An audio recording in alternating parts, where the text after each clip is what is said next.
The richest people in the world love to splurge on multi-million-dollar toys like private jets and massive luxury yachts to show off their wealth, but no billionaire ever dared to buy an Airbus A380 for private use except for one, Saudi Prince Alwaleed bin Talal. In October 2007, the Saudi Arabian billionaire investor arrived at the Dubai Air Show in his private Boeing 747 to place an order for the A380, the world's largest passenger airplane. Airbus has actually set high goals for itself, expecting to sell 20 private A380s, mostly in the Middle East. Sadly, it has proved to be a paper dream. Back in 2007, the Airbus A130 had a base price of around $300 million, and several industry sources claimed that the prince paid as much as $485 million for the flying palace. However, the billionaire had struck a deal with Airbus to purchase a test flight version of the A380. Alwaleed negotiated hard to bring down the price to $130 million, with roughly 50% to be paid in yearly installments after making a $19.5 million down payment. The remaining amount was to be paid upon delivery.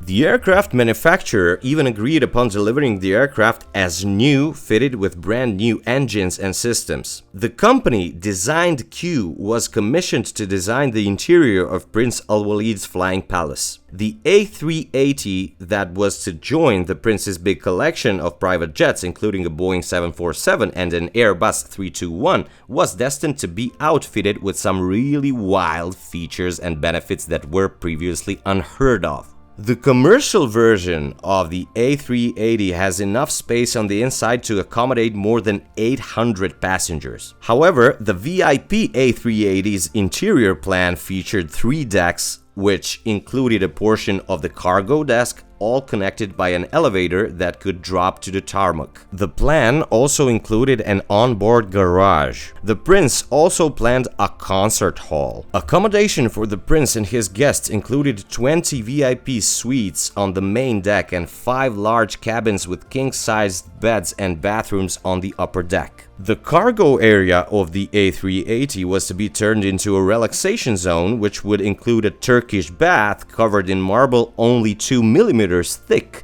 to keep the weight down. The well-being room right next door featured walls and floor made of giant screens that would display a live view of the ground below, offering the illusion of flying. The plans also included a full-size boardroom with a large perspex table, which would double as a huge touchscreen, and a concert hall featuring a grand piano, acoustic paneling, and seating for 10 people. The huge spiral staircase was another one of its highlights. Unfortunately, all the inspiring plans proved to be unrealistic, and what was supposed to be the biggest and most luxurious private jet in the world never took off. The 2008 and 2009 global financial crisis was the beginning of the end of the Alwaleed's A380 flying palace. His investment in his core asset back in those days started to tank in 2007, which forced him to instruct some of his employees to look for buyers for the world's only A380 private jet. Reportedly, an aircraft company, Chartwell Aviation, was willing to purchase it for $268 million.